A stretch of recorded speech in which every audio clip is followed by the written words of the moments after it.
नमस्कार साथियों, आज है 7 दिसंबर 2024 और आज के करंट अफेयर्स में आप सभी का बहुत बहुत स्वागत है। आज का पहला क्वेश्चन जो है हमारा वो है कि भारतीय सशस्त्र सेना झंडा दिवस कब मनाया जाता है। हालांकि ये हमारा क्वेश्चन ऑफ द डे है, बट जो पहला सवाल है हमारा वो ये रहा। हाल ही में भारतीय खाद्य विभाग द्वारा कौन सा पोर्टल लॉन्च किया गया है। खाद्य विभाग ने कौन सा पोर्टल लॉन्च किया है, तो इसका सही जवाब है अन्न चक्र। अन्न चक्र एक पोर्टल है। देखो क्या है कि खाद्य विभाग क्या करता है कि इसकी पूरी डिटेल रहेगी पूरा का पूरा। और आपको पता होना चाहिए कि हमारे जो खाद्य विभाग के जो मंत्री हैं है ना, वो कौन है, प्रहलाद जोशी। ये शख्स आप देख रहे हो, इन्होंने क्या किया है, एक पोर्टल लॉन्च किया है, ठीक है, जिसका नाम क्या है, अन्न चक्र।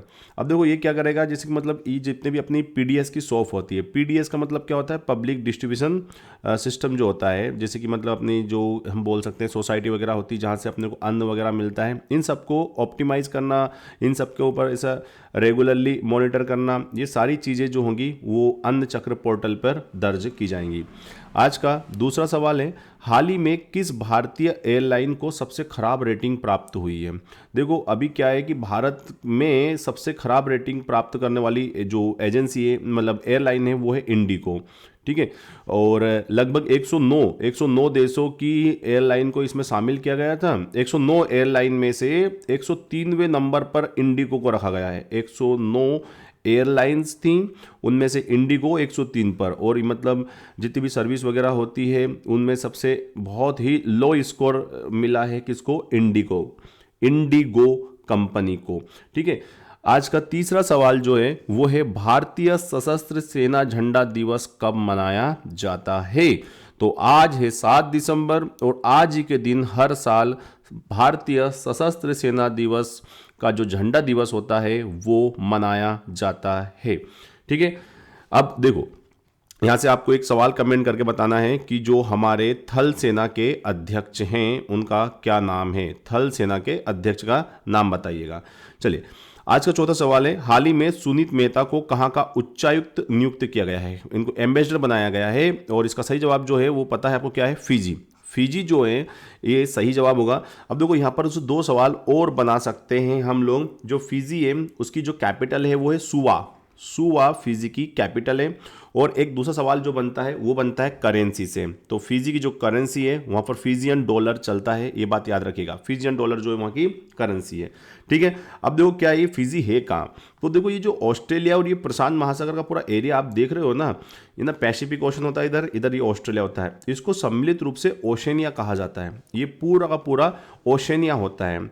अब इसमें लगभग 15 देश होते हैं। जैसे आप देखोगे यहाँ पर ये पलाऊ जो है ये देश है, ठीक है। और ये पापुआ न्यू गिनी दूसरा देश आप देखिए, ये सोलोमन आइलैंड है, सोलोमन आइलैंड, ठीक। अब इनको कंप्लीट रूप से क्या कहते हैं, माइक्रोनेशिया। यहाँ पर एक आइलैंड होता है, बहुत फेमस आइलैंड है ये भी, मार्शल आइलैंड है। ये है आपका तुवालू, ये है आपका वनुआतू, ये फिजी, ये यहाँ पर है फिजी। और यहीं का ब्रांड एम्बेसडर नियुक्त किया गया है किसको, सुनीत मेहता को नियुक्त किया गया है। इधर देखिएगा ये किरीबाती है, यहाँ पर किरीबाती, ये है शामोवा, ये है टोंगो, और ये इधर है न्यूजीलैंड, और ये रहा पूरा का पूरा अपना ऑस्ट्रेलिया।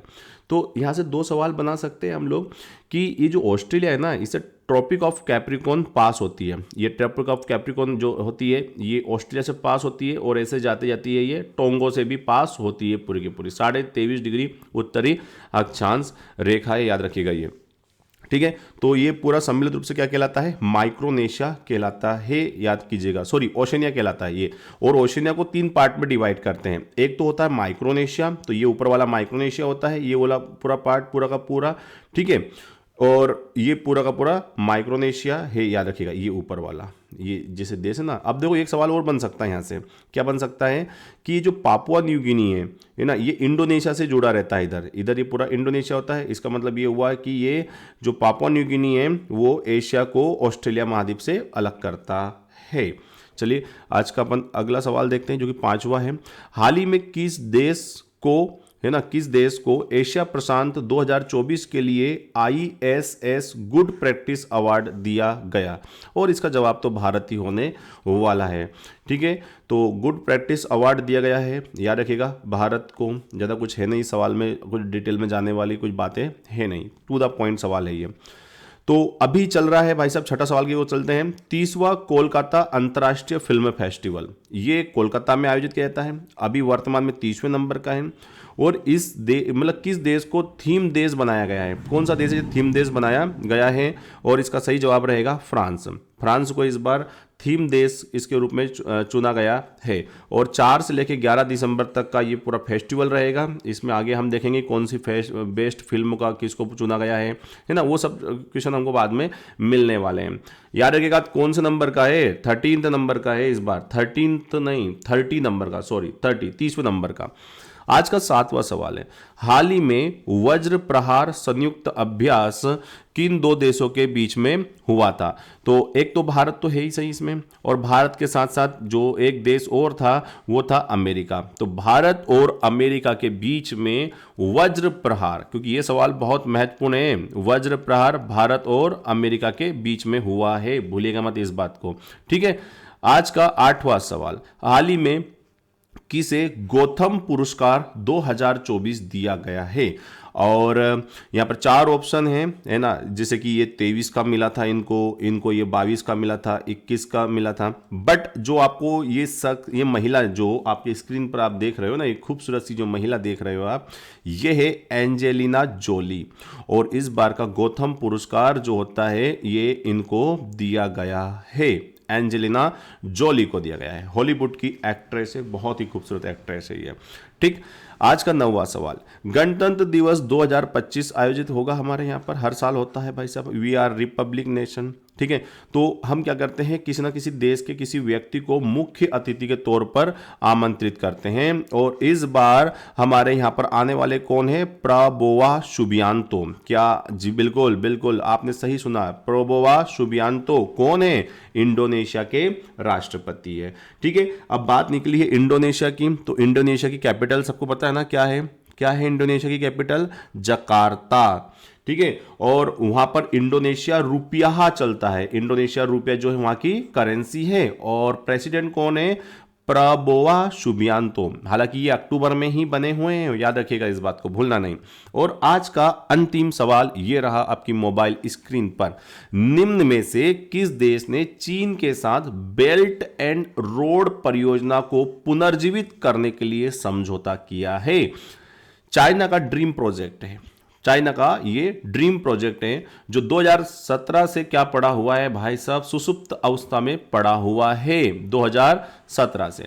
देखो इसको पहले समझो, चाइना क्या करना चाहता है? पूरी दुनिया को एक ही रोड से जोड़ना चाहता है, एक ही उससे जोड़ना चाह रहा है। देखो इसमें क्या होता है, जैसे मतलब ये आप देख पा रहे हो ना अपनी स्क्रीन के ऊपर, ये ऐसा कुछ उसका प्लान है कि दुनिया के सारे देशों को ऐसे ऐसे ऐसे जोड़ दिया जाए, जिससे कि व्यापार करने में आसानी हो।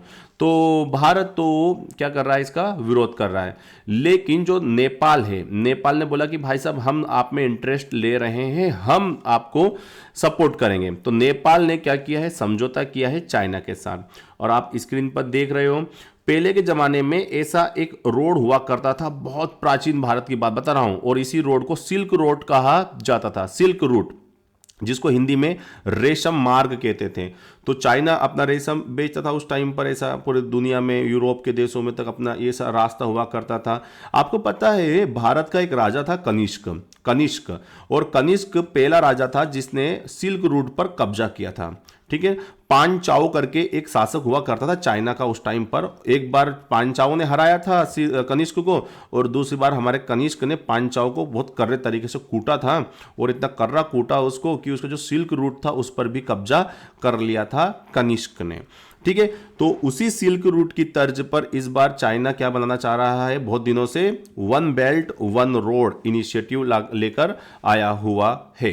तो ये थे आज के 10 महत्वपूर्ण सवाल। आशा, उम्मीद, होप सब कुछ है कि आपको अच्छे लगे होंगे। Thank you very much for the discussion. Have a nice day, bye bye, take care.